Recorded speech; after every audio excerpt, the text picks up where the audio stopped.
Oh, the miles I've seen, and the places that I have been. I rolled off the assembly line 50 years ago. I once ran with the big dogs, for I was one of those big dogs. But time eventually wore me down.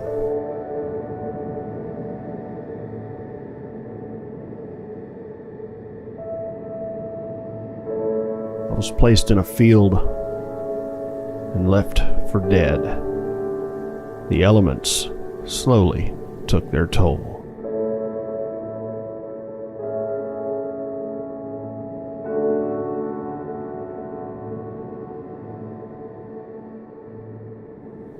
But this is not the end.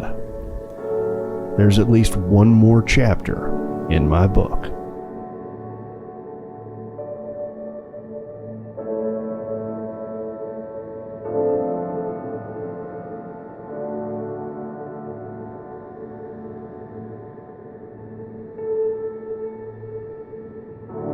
I may be down, but I am not out. For I am a survivor.